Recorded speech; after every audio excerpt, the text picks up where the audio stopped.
Hello everybody, this is Jim Popka in the first of what I plan to be a weekly series detailing my exploits with Urgot. I am an Urgot top or top got main in Platinum 1 with an averaging 60% win rate.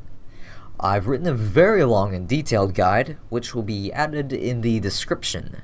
In there I go very in depth on just about everything concerning Urgot.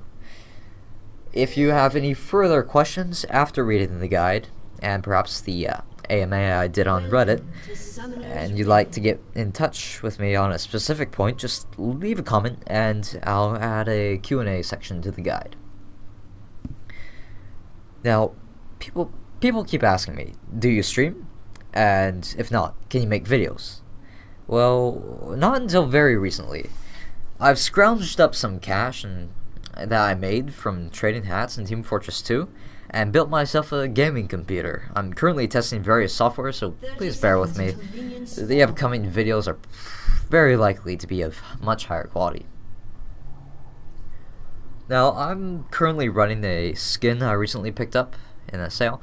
The ugliest of uglies, Butcher Urgot.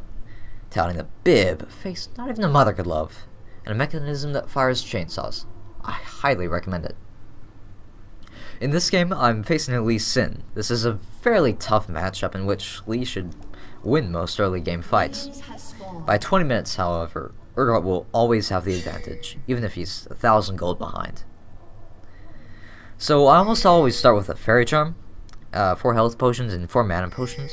Popular variations to this are the Crystalline Flask, which doesn't give enough early sustain to allow you to establish lane dominance through harassing, and the Dorn's Blade, which by all means is a great choice in bot lane, but it just doesn't give Urgot enough mana, which he needs very early on to bully his opponent.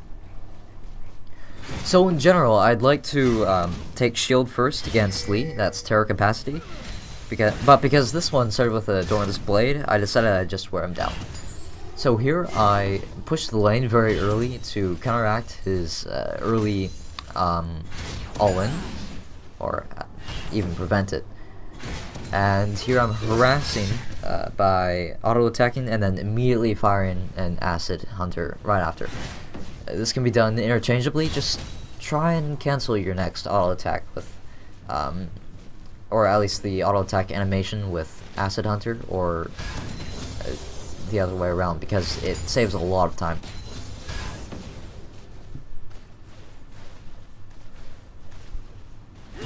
So my early ward went down. I was using that to check for early invades, particularly through, well, from Wukong. I was thinking maybe Wukong stayed. Maybe he had gone with Lee Sin in that early invade. But anyway, Wukong has just finished his blue and comes up top. He gets 2 red buff procs on me, doesn't really do much damage. And because I had harassed Lee Sin quite a bit, he just stuck up with the minions and didn't follow up on anything. Now Wukong places a ward and, interestingly enough, backs up. Because I'm a greedy bastard, I stay in the lane, which logically I shouldn't have done. Logically, at least Wukong would have come back and either killed me or at the very least gotten my ghost. So I'm kinda behind in CS here. I failed miserably in that department. So I try to force Lee Sin to recall, or at the very least miss out on a lot of creeps just from walking around being slowed. This I do rather successfully, and I just pop that Noxian Corrosive Charge to make sure he leaves. If he had stayed, that would probably have been a kill. The minion wave wasn't coming for quite some time, and I had Ghost Step, which I definitely would have used to capitalize on that. So here I recall, and I'm gonna pick up a tier. Because Lee Sin has gotten some very early armor, this allows me to harass him for a much longer time, and oh, they got first blood, and it gives me a much better and much faster early, mid game. Once I get my upgraded Muramuna, I have an incredible damage increase. But this game, however, I kind of hold off on that. I get an early Last Whisper to deal with Lee Sin's early Randuin's Omen, and then for teamfight presence, extreme teamfight presence that is, I get a Randuin's Omen. So here I end up taking some, well, tanking up some harass from the minions just to take the pressure off the mid lane turret, or off the turret that is. If I had CS'd a little better and picked up some early damage, like a longsword, I would have been able to CS better, but alas. So Elise is coming up, and she's about to pull off a pretty good gank. And I could have followed up on better. See, right here he's gonna flash, fail at flash. I should have ulted him. See, my ultimate has a very short range early on. Kind of proud there. Lee Sin kicked us away, and that was that. Now Elise goes this way because she, I don't think she saw Wukong actually, but anyway, here comes Annie, and she's definitely gonna die. Now if I immediately focused Annie right there, I probably would have been able to kill her, especially if I chased. It was very dangerous though. I could have picked up a double kill, but I don't know what I was thinking there. So I get kind of greedy. This isn't such a great start, is it? And I push up the wave. He comes in very early and tries to all-in me. He thinks his Ignite's gonna finish me off, but I get away with the skin of my teeth. He comes in, I hit him with a Q to reduce his damage. Not like he's gonna hit me, but perhaps somehow I could get the kill from the tower. I'm saving just enough mana for my shield in case he does hit a Q. If he did come in, then I'd just shield, Q. I probably had enough mana for that, and then pick up the kill. But of course I too would have died. So I pick up a Doran's Blade and boots because at this point I want a lot more early damage and some mobility. Elise with her double Doran's Blade start does some good harassing and sets up a great kill here. See, Lee Sin has absolutely nowhere to run, and because I got an extra auto attack, I was able to chase him down after I flashed. So you push up the wave so that he misses out on a lot of XP. I do a little bit more to keep it in the turret range, that extra wave, and I recall to start building up on my brutalizer. I just get 2 long swords.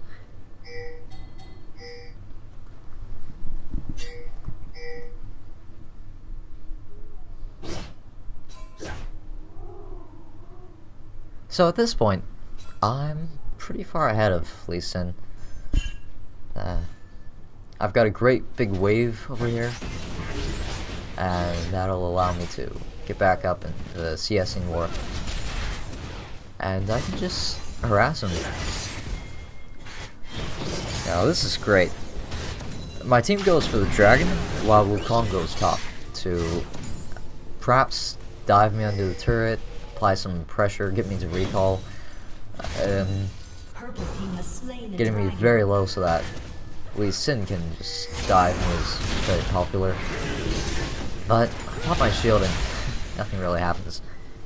Wukong just wastes some time. But it seems that they really want to kill me, and that's going to come back to bite them. So it's just harassing, mostly trading. That is CSing. Stuff happens in mid lane.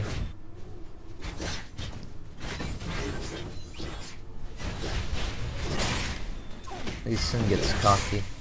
I have very little mana, so I make sure to ult him. I force the flash, and right here I just want to conserve mana. Earlier I ulted so that I would gain extra armor in case he just kicked me away. That would keep me very healthy. So because I'm so low on mana, I just want to push up and recall. It's going to be up at my turret, and I'll probably miss a little bit of CS, but that's not bad. Not too bad, at least. I pick up a brutalizer, and no, that's not a endurance plate.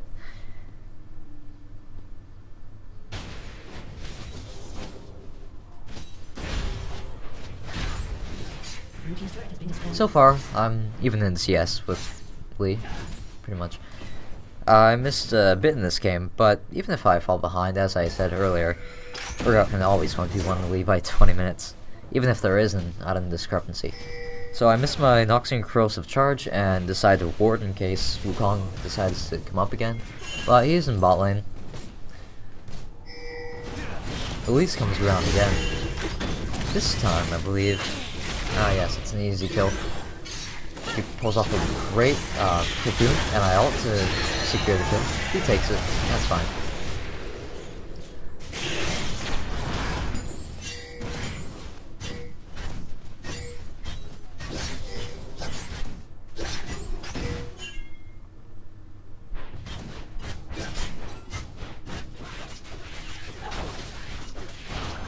Janna unfortunately dies. Now I recall again what I get. Ah! A pickaxe. That I end up building, I always build it into a Last Whisper. It's great to get early on, a lot of base damage. I prefer it to stacking longswords.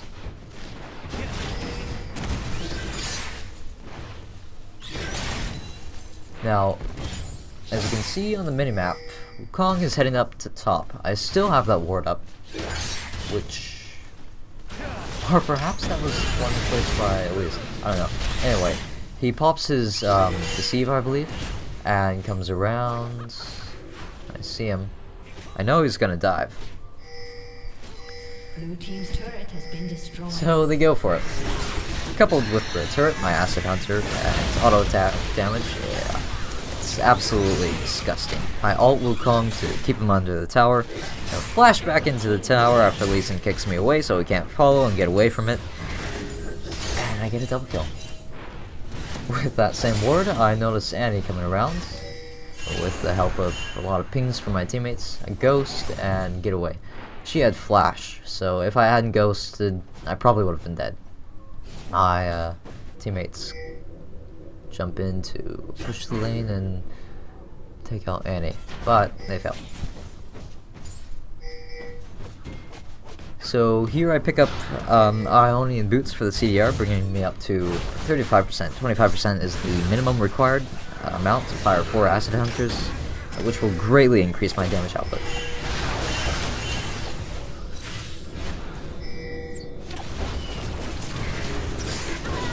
This starts out as an okay team fight. It's an even exchange. I can tell Lee Sin's going to be in the area, but right here I'm just thinking that as long as I can take the damage, we should be okay. But Lee Sin narrowly misses me and hits Ashe instead.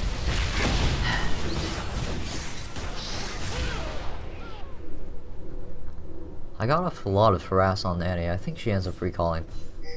Yeah. So here, Lee Sin doesn't want to stay in the lane. He just decided to push it up, and I wanted to harass him down so that if he did go for an all-in, given that my health was kind of low, if he tried to stay, I'd probably kill him. So I check the bushes with my Acid Hunters. That's a great way to bring up the tier while also doing something worthwhile. And I get a Last Whisper to deal with Lee Sin's very early armor rush. So when you're ahead, always try to make something happen. My philosophy walking back into lane is to see Lee, kill Lee, and I make sure to accomplish this. To prevent him from kicking me away, as you see, and safeguarding off, I positioned myself between him and his turret so I can just chase him down. Now I haven't picked up my Murmana up, which I absolutely should do soon. However, because I want to beef up for team fights, I decided to go straight into Randuin's Omen pretty early, and I picked up a Warden's Mail, I believe. Yeah.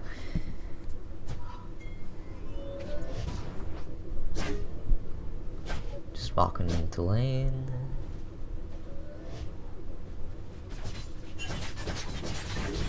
I ease up Annie again a little bit, and it looks like my team's going for a team fight. Annie decided to go bot lane, and I probably should stay mid, but I realized that my team pretty much had it,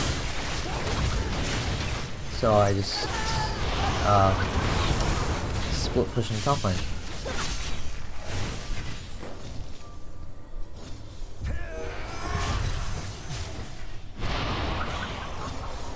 Now I said I thought my team had it. That apparently wasn't quite the case. As here comes Annie. I don't catch that, but she gets a double kill. Even so, I just get up to the turret, and as I'd gotten that far, I just go for it. After bringing up the minions.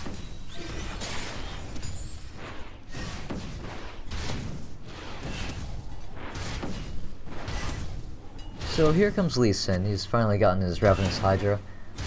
I want to take the turret, but yeah, drops in, and I'm ahead.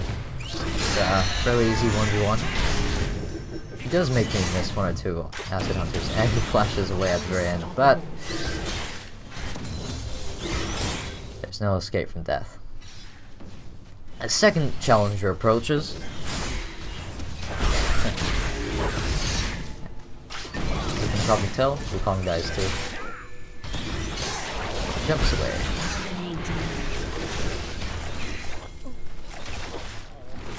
Now, Zara is recalling over there. I seriously consider flashing over and killing her after I missed my Noxian Corrosive Charge. I probably could have killed her, but someone was pinging Baron incessantly, so I decided to go for that instead. So, from here it gets a little boring. It's a high platinum 1 game, so obviously we're going to have some trouble closing it out, even with the Baron buff. Well, that's important. It's really that I pick up Distortion Boots to bring up Flash and Ghost faster, Random Zone to contribute more to teamfights, and Mirror Mana to skyrocket my damage output. I'm going to show you 2 teamfights, one of which I played as a top lane tank. It's about 32 minutes in, and the other as I would a sniper, which I believe should be Urgot's role. So my team starts off Baron with the intent to collapse on the enemy team. Let them come over. That happens. Now, Trist pushes them away. We miss the arrow, and I miss my Noxian Corrosive Charge.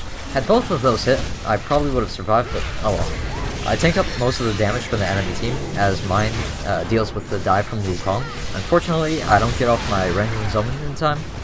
That would definitely have contributed to my survival in the fight. But anyhow, because the enemy team was unable to deal any damage to our back line, it was an easy cleanup, leading to an inhibitor.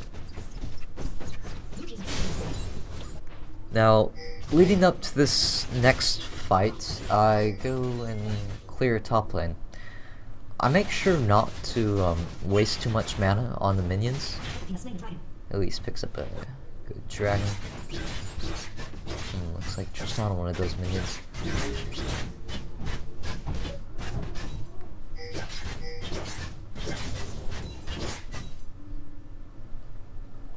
Okay, here it comes. Tristana is going to start out of position. She's going to flash away. Now this is the ideal way to play a team fight. Tristana, of course, as I said, gets out of position, but we're there to back her up. I'm a little behind though. I take out Wukong with a bunch of damage to, and keep my health up so that if it were to come to a very prolonged fight, I'll be able to continue reaching out a bunch of damage. So I pop Ghost to chase them down. This is where my ultimate comes into play. I don't want Ezreal to get out of the fight because I'm a sadistic bastard, so I pop the hydrokinetic position reverser on him and knock him down. The Rando and Zoman on Lee probably wasn't necessary, but anyway, from here, we just push for the win.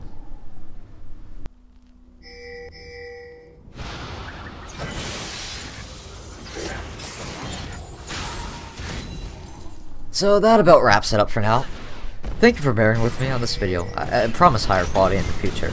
That said, if you liked it, please leave a like, it means a lot, and subscribe if you're interested in future Urgot videos. I have more commentary and a montage behind. I might even touch on Urgot Shuffle, as well as some other promiscuous infatuations of mine. I'll do my best to make this a weekly thing.